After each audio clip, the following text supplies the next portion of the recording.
Neemias 2, 1 até o 18. Quem encontrou, diga eu encontrei. Nossa, pelo menos se encontrou, vai encontrar aqui, né? Quem encontrou aqui no telão também, diga eu encontrei. Oh, agora você me convenceu.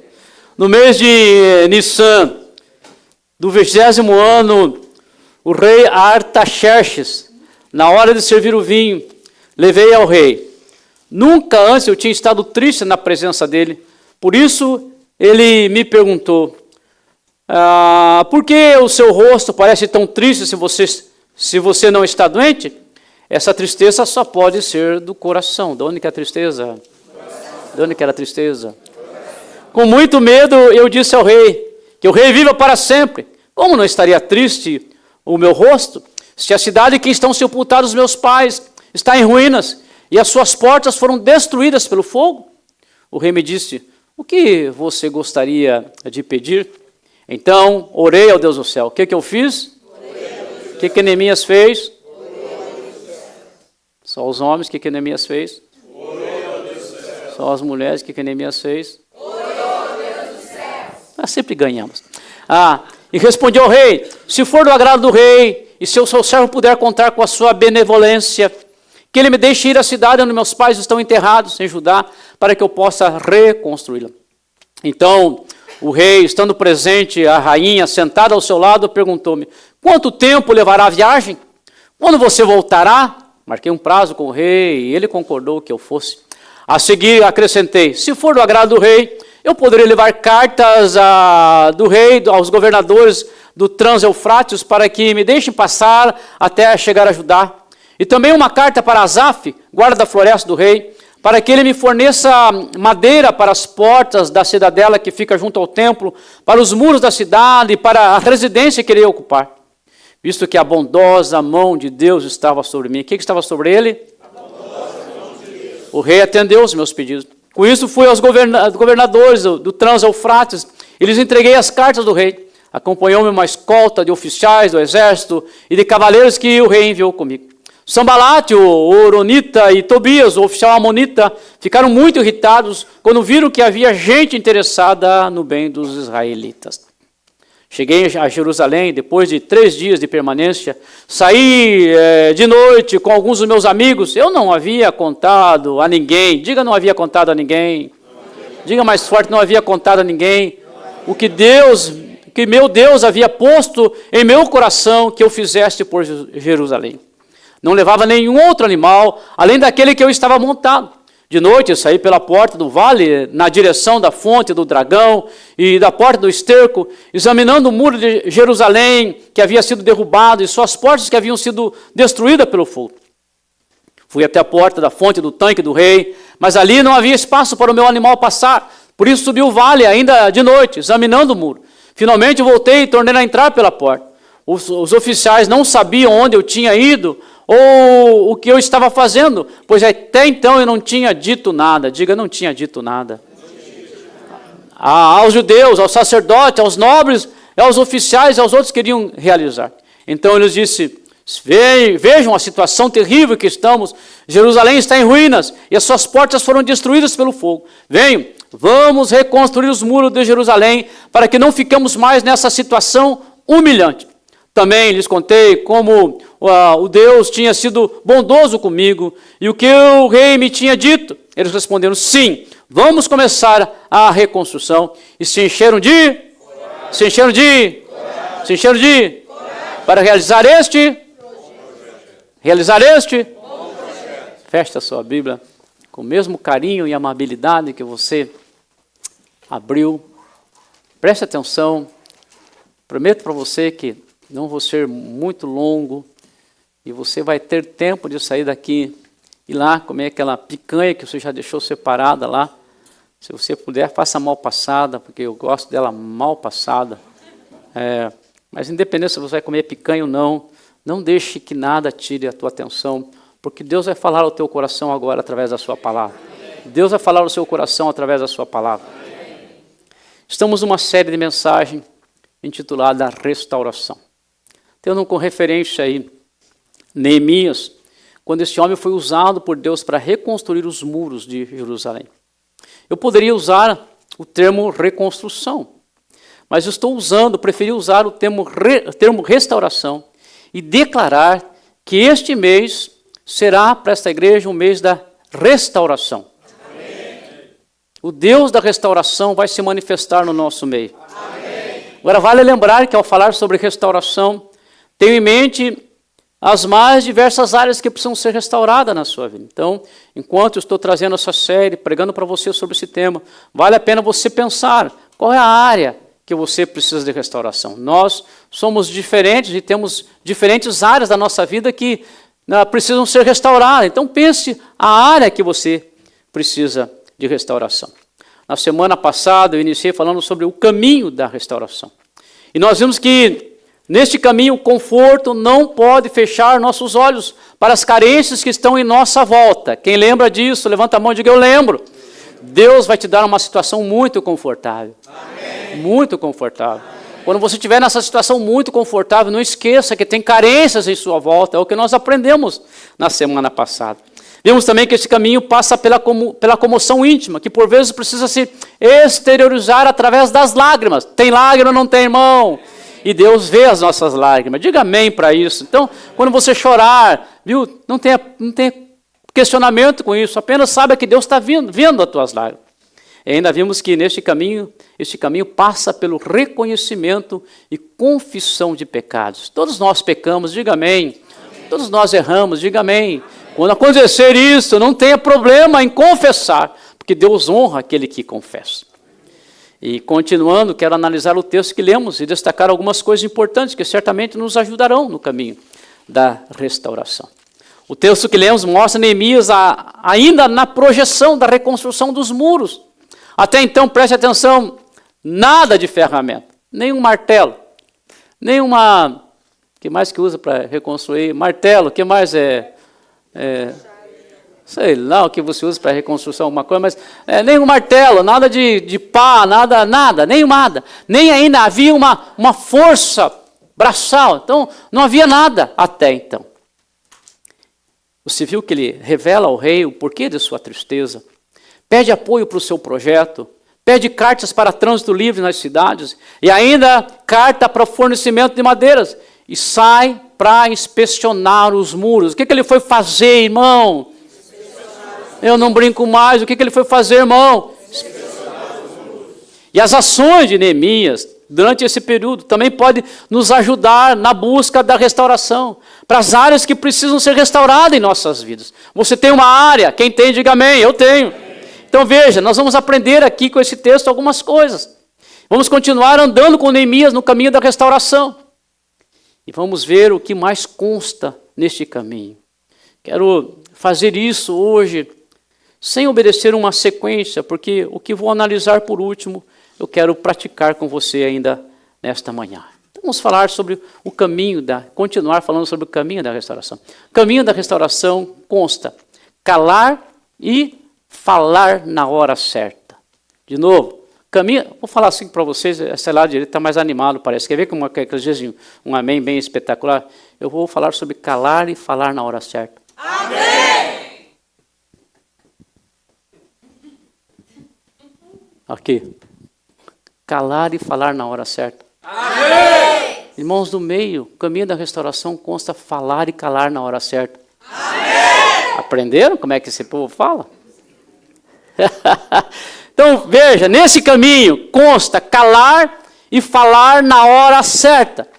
E eu quero começar falando sobre calar. Vou recordar para você o versículo 12. Veja o que diz. Na narrativa de Neemias, cheguei a Jerusalém e depois de 3 dias de permanência ali, saí de noite com alguns dos meus amigos. Veja, preste atenção nisso. Eu não havia contado a ninguém. Eu não havia contado a ninguém o que meu Deus havia posto em meu coração que eu fizesse em Jerusalém. Versículo 16 diz assim, os oficiais não sabiam, olha para mim, não sabiam. Eu tinha ido, onde tinha ido, ou o que estava fazendo. pois até então não tinha dito nada aos judeus, aos sacerdotes, aos nobres oficiais e aos outros que iriam realizar a obra. Meus amados e meus queridos irmãos, tudo já estava na mente de Neemias. Diga comigo tudo. Tudo já estava aqui, na mente dele. Ele já tinha recebido a aprovação do rei. O rei já tinha dado carta branca para ele, tinha aprovado o projeto. O Deus Todo-Poderoso, o grande rei, o soberano Deus, já tinha também aprovado. Mas até então, rei, olhe para mim, até então, ele manteve segredo, silêncio. Ele não falou nada. Sabe por quê, irmãos? Porque se ele contasse antes de apresentar o projeto, aquelas pessoas que queriam, que torciam por ele, que estavam ao seu lado, se ele conta, eles iam se assustar. O projeto era muito grande, aquele povo estava enfraquecido. Se ele conta, eles iam se assustar e quem sabe, escute, e atrapalhar aquele povo. Não, isso é muito grande para nós, Neemias. Isso não dá não, Neemias, é demais, né? Muita areia para o nosso caminhãozinho e não vai dar certo, porque, escute, estavam torcendo, mas não entenderiam a grandeza daquele projeto.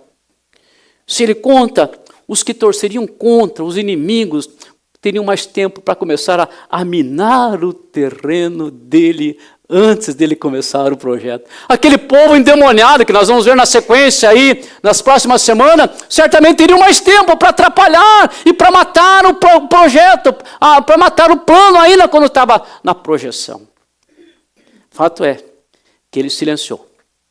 Porque tem hora que a boca tem que estar fechada para que o projeto de restauração não seja interrompido. E eu vou repetir, tem hora que a boca, tem hora que a boca tem que estar fechada para que o projeto de restauração não seja interrompido. Quem entendeu, levanta a mão. Muitos pedem a bênção porque falam o que não deveriam falar, porque contam o que jamais deveriam contar. Meu amado, meu querido irmão, haverá momentos em que teu silêncio será a tua maior estratégia para alcançar a restauração. Eu vou repetir, haverá momentos que o teu silêncio será a tua maior estratégia para você alcançar a tua restauração. Eu posso citar alguns exemplos, mas, claro, eles são muitos. Por exemplo, você está buscando uma restauração na área familiar.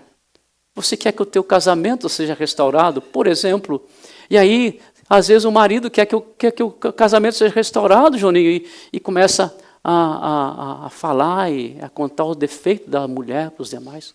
Vai ter restauração? O marido quer o casamento restaurado, mas começa a falar aquilo que a mulher faz de errado. Isso vai ter restauração? Um pai quer a restauração do seu filho e abre a boca, começa a falar com o menino, acusação, e fala dos outros que o garoto ou que a menina está falando. Vai ter restauração? Não. Você está trabalhando, por exemplo, na restauração das suas finanças, quer melhorar, e aí você começa a contar os teus planos para melhora para outras pessoas. O que acontece, irmão? Escute, às vezes cai no ouvido de um invejoso, e aquela pessoa, ao invés de te ajudar, vai ter inveja de você. Você conta para alguém, os espertalhões, e aí aquela pessoa pega aquilo que é o teu plano e vai fazer antes de você, te atrapalha. Você conta para quem não devia, escute, e atrapalha o mover de restauração na sua vida. Meu amado, meu querido irmão, nós aprendemos aqui com Neemias a calar, a ficar em silêncio, e quando nós ficamos em silêncio, Deus honra e nos dá a restauração na área que nós precisamos. Então escute, pare de falar o que você não precisa falar, porque Deus vai te honrar e vai restaurar a sua vida. Quem entendeu a palavra até aqui, levanta a mão e diga: eu entendi. Cuidado. Se fosse a minha mãe pregando e falando: fecha essa boca cheia de dente sua. E já viu essa expressão? A minha mãe falava isso: fecha essa boca cheia de dente sua, tem coisas que você não pode e não deve falar, ou então você vai pôr em risco todo um projeto de Deus para a sua vida. Quem entendeu até aqui a palavra, levanta a mão direita e diga: eu entendi. Mas se falamos em calar, temos que entender que tem hora de falar. E Neemias falou na hora certa. Veja o texto, Venha, agora Neemias já está falando. O homem que estava em silêncio, estava quieto, não tinha falado nada. Havia um clima, ninguém sabia o que estava acontecendo e ele não abriu a sua boca. O homem que estava em silêncio agora fala. Ele fala, venha, vamos reconstruir o muro de Jerusalém, para que não fiquemos mais nessa situação humilhante. Também lhes contei, olha o homem falando, o homem que estava calado agora falou, porque tem hora de falar e tem hora de calar. Também lhes contei como Deus tinha sido bondoso comigo e o que o rei tinha me dito. E eles responderam, sim, vamos começar a reconstrução, e se encorajaram para este projeto.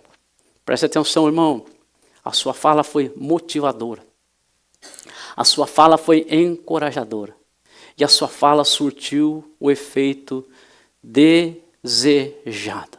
E quando você vai ler a história toda deste homem, você vai ver que trata-se de um homem inspirador para o que estava em sua volta. Quem andava com Neemias, ele inspirava. Você vai ver que esse homem era um homem influenciador do bem. Ele levantou a autoestima daquele povo, irmão. Aquele povo estava lá entregue à miséria, envergonhado. Ele levantou a autoestima deles. Ele mostrou o potencial daquele povo. Preste atenção, irmão. E fez deles não somente construtores, mas fez verdadeiros guerreiros. Quando você ler a sua história, nós vamos ver isso na sequência das mensagens, você vai ver que chegou ao ponto que eles trabalhavam com a ferramenta numa mão e trabalhavam com a espada na outra, porque eles foram levantados pelas palavras daquele homem. Meus irmãos, escute, este é o chamado do povo de Deus. Um chamado para encorajar. Olhe para mim, eu não posso entender. Ei, olhe para mim, não posso entender. Eu não posso entender, eu não quero entender. Eu me recuso a entender crentes com palavras negativas. Eu não posso entender, eu não quero entender crentes que desanimam os demais. Eu não posso entender, não quero entender crente pessimista. Eu não posso entender, eu não quero entender crentes que usam a sua boca para denegrir a imagem dos demais. Eu não posso entender, não quero entender crentes que carregam veneno em suas palavras. Escute, a Bíblia diz que a vida e a morte estão em poder da língua. Então aprenda a usar a tua boca, as suas palavras para restauração. E Deus vai te honrar e vai restaurar a sua vida e vai restaurar a vida de quem está em sua volta. E quem crê nessa palavra, dê um aplauso forte para o Senhor Jesus.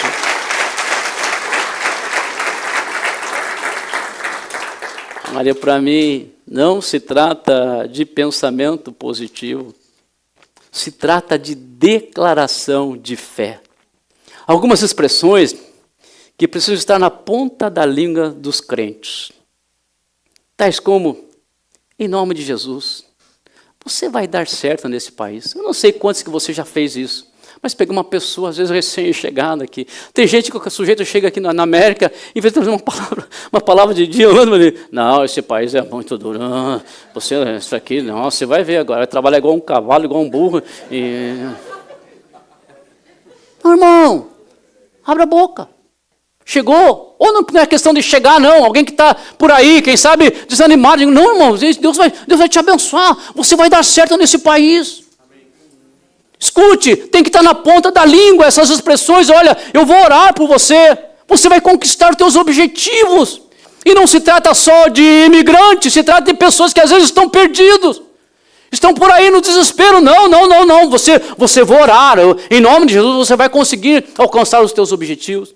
Eu vou me unir em fé a você e o teu casamento vai ser restaurado. Escute isso, aprenda isso. Diga para a pessoa, não, o teu casamento vai dar certo. Ah, mas tem uma crise, a minha mulher, a minha esposa. Não, vamos orar. Deus vai restaurar o teu casamento. Tem que estar na ponta da língua. Olha, nós vamos buscar a Deus e o teu filho será restaurado, será liberto das drogas. Ele não vai morrer nas drogas. Ele é um filho de Deus. Nós vamos orar aqui e o Senhor vai libertar os teus filhos do vício. Tem que estar na ponta da língua. O Senhor vai se levantar em teu favor e vai curar a tua enfermidade. Quantas vezes nós vemos pessoas desanimadas num tratamento complicado, na dependência de remédio. Se você chegar ali, pôr a mão e se condoer com aquela pessoa e falar, na verdade, a doença é grave mesmo. E eu conheço um primo meu que morreu com essa doença. Não, tinha uma tia, teve isso aí e ela morreu. Não, irmão, não, está doente, escute, não. Deus vai te levantar. Ele é o Jeová Rafá, Ele é o Deus que pode de todas as coisas, vai te curar, você vai largar esse remédio, o Senhor vai te levantar, vai ser curado, irmão. Abra a tua boca para ministrar cura, Deus te honra e cura quem está em sua volta.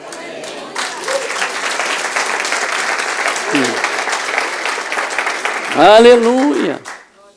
A experiência do ministério, escute, me leva a viver situações que você nem imagina.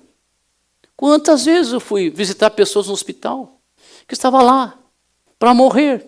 Eu não vou lá para matar a pessoa. Eu não vou lá para organizar o funeral da pessoa. Eu sei que Deus tem tempo, é soberano, leva a hora que quiser, eu sei disso. Mas enquanto tem vida, eu olho a pessoa lá entubada e digo, Jesus vai te curar. Amém. Jesus vai te levantar. Você vai levantar esta cama. Quantas vezes eu fiz isso? Claro que algumas vezes Deus levou porque é tempo dele, mas quantas vezes Deus me usou numa palavra dessa e levantou alguém que estava morrendo. No ministério eu vejo isso, a pessoa chega para mim, nossa pastor, o meu casamento não tem mais jeito, e não tem jeito, eu vou me separar dessa mulher, eu vou me separar desse homem, não tem mais o que fazer, a nossa família está uma bagunça. Irmão, Jesus vai restaurar a tua casa, Jesus vai restaurar o teu marido, Jesus vai restaurar a tua esposa, vai quebrantar. Irmão, é isto que a igreja do Senhor precisa fazer, vida e morte em poder da língua, e você está sendo chamado para abrir a tua boca, para profetizar. Então comece a abrir a tua boca, profetiza para o teu filho, não fique xingando ele, dizendo que ele não vai dar em nada. Olhe para ele, você vai ser uma bênção, você vai ser um homem de Deus, você vai ser uma mulher de Deus, Deus vai te levantar uma grande profissional. Nesta manhã Deus está nos chamando para ser profeta do bem, e Deus vai restaurar aquilo que está em nossa volta. E se você crer, aplauda forte, em nome de Deus. É uma prática, irmão, é uma prática. Quem convive comigo sabe exatamente como é que eu trato essas coisas. Eu não estou falando de uma teoria. Toda vez que eu encontro alguém, eu procuro dar uma palavra abençoada para essa pessoa. Toda vez. Se eu não tenho, posso entrar em detalhe, pelo menos eu digo, Deus te abençoe. Claro que digo, irmão. Porque escute, eu uso a minha boca e nós estamos aprendendo nesta manhã com Neemias. E nós vamos sair daqui como profetas do Senhor. E Deus vai usar a nossa boca para a restauração de pessoas. Quem sabe, em vez de reclamar a tua esposa, você sai daqui e vai dizer, mulher, Deus vai te abençoar, Deus vai te levantar. Quem sabe, ao invés de ficar reclamando deste homem, você vai dizer para o teu marido, você é uma bênção na minha vida, você é uma bênção nesta casa, Deus vai honrar a tua palavra e vai trazer restauração para a tua casa. E se você crer, dê mais um aplauso para o nome do Senhor Jesus.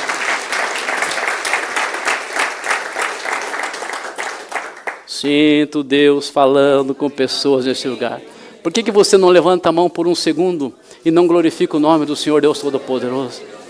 Levante a tua mão e diga alguma coisa para Jesus, que está trazendo restauração nesta manhã. Aleluia! O caminho da restauração consta oração. O que consta, irmão? Oração. O grande restaurador começou orando, continuou orando.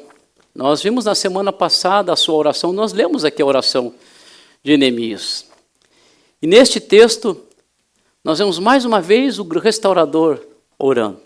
Veja o que ele diz. O rei me diz, o que você gostaria de pedir? Ei, presta atenção. Vamos parar um pouquinho. Você pode viajar comigo um pouquinho? Pode viajar. Quem quer viajar comigo no texto? Levanta a mão. Vamos viajar um pouquinho. O rei chega para ele e fala assim, o que você gostaria de pedir? O que você gostaria? Vamos pensar nós aqui, irmão. O rei soberano, o cara era dono de tudo. Tinha todas as condições do mundo. Aí ele chega para Neemias e fala, o que você quer pedir? O que eu e você pediria? Não sei, pedir uma casa boa. Eu queria uma casa na beira do canal, para me pôr um barco, poder pescar lá também. Então, esse é bom, não é, irmão?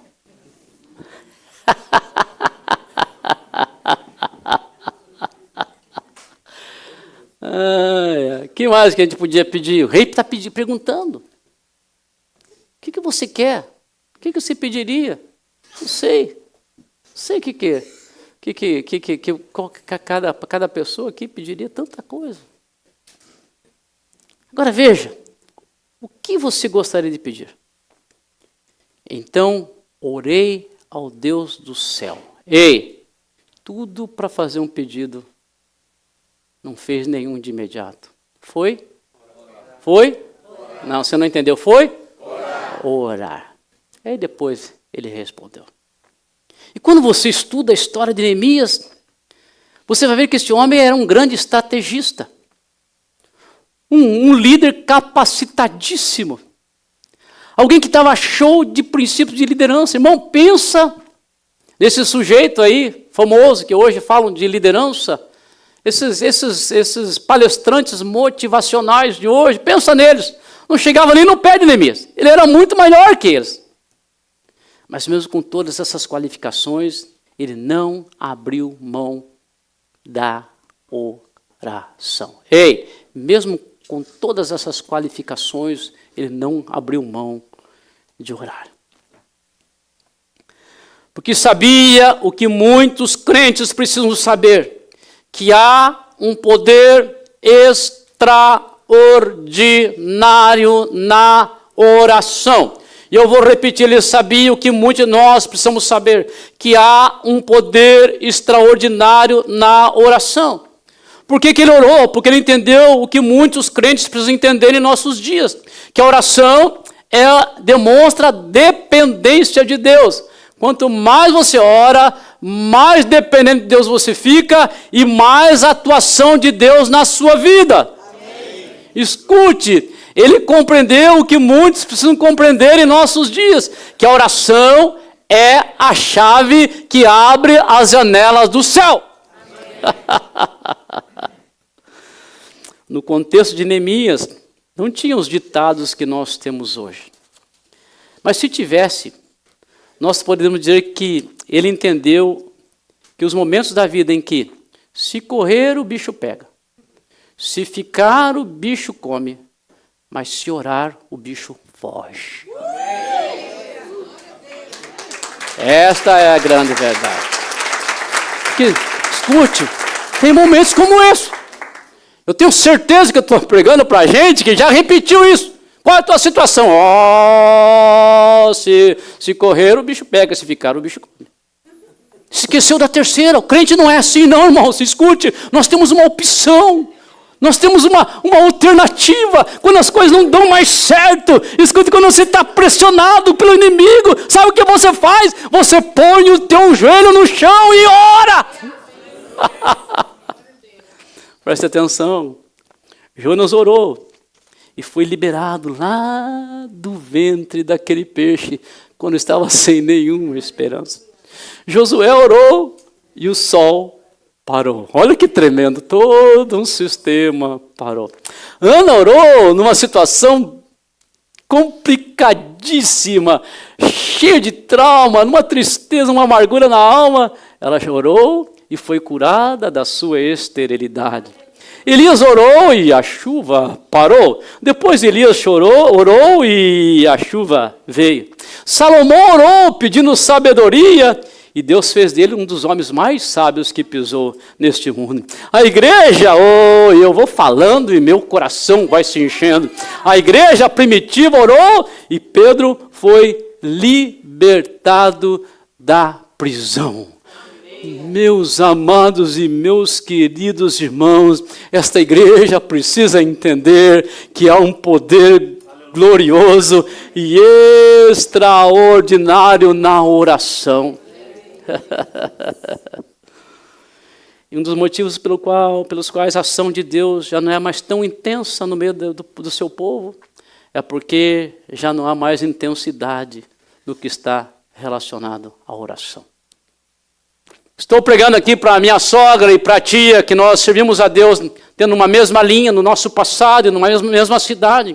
Eu entrava numa igreja e era um dia de semana e você não via as pessoas, você via a cabeça das pessoas, os mais altos, né? O que era baixinho igual eu, nem cabeça via, sabe por quê? A igreja chegava e se ajoelhava para orar. Então quando você entrava na igreja, chegava atrasado, você não via as pessoas. Você via as pessoas ajoelhadas e algumas cabeças. E você escutava, e aquele ambiente era um ambiente de oração. A igreja estava lotada e estava cheia de gente orando, só escutava a voz. Senhor, tenha misericórdia, Senhor, abençoa, Senhor, abre o céu, Senhor.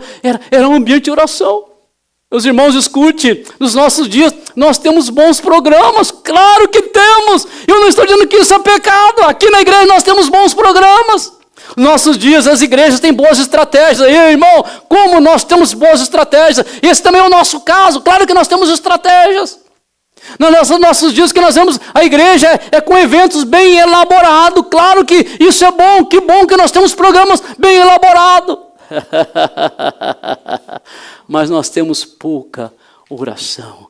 E quem quer ver a manifestação do Deus restaurador tem que orar. Quem quer ver a manifestação do Deus restaurador tem que orar. Preste atenção, o diabo não tem medo de crente que tem muitos diplomas e que tem muitos títulos. O diabo não tem medo de que tem muito conhecimento teológico. O diabo não tem medo de crente com muitos talentos e habilidades. O diabo não tem medo de igreja cheia de tecnologia e de entretenimento, mas ele teme quem ora. Escute uma coisa, você põe o inferno em polvorosa, quando você dobra o teu joelho, você preocupa o diabo. Escute, na brincadeira aqui agora, você causa úlcera no estômago do diabo, ele fica em desespero, quando você dobra o teu joelho e começa a orar, porque ele sabe o poder da oração, e ele sabe que a tua vitória está na oração, e esta igreja a partir de hoje vai começar a orar, e nós vamos ver um céu aberto sobre esse lugar.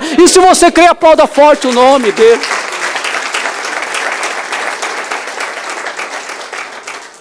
Irmãos, há um chamado de Deus nesta manhã. Quem sabe você tem que desligar a televisão e pôr teu joelho no chão. Quem sabe você tem que deixar essa celebridade da internet um pouco de lado e pôr o teu joelho no chão. Quer ver a tua casa restaurada? Quer ver os teus filhos restaurados? Quer ver a tua família restaurada? Quer ver os teus filhos servindo a Deus? Quer ver a bênção financeira na tua vida? Quer ver Deus te abençoando aqui com a legalização nesse país? Escute, põe o teu joelho no chão. Eu não tenho dúvida que Deus é o Deus que responde oração. Respondeu Ana, respondeu Elias, respondeu Salomão e vai responder esta igreja. E nesta manhã nós vamos começar a orar aqui. E o céu vai descer sobre essa igreja. Quem entendeu a palavra, até aqui, levanta a sua mão direita e diga: estou acordado e entendendo. Diga: estou acordado e entendendo.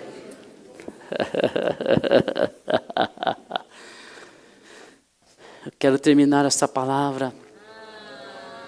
Vou encerrar, caminhando para o final.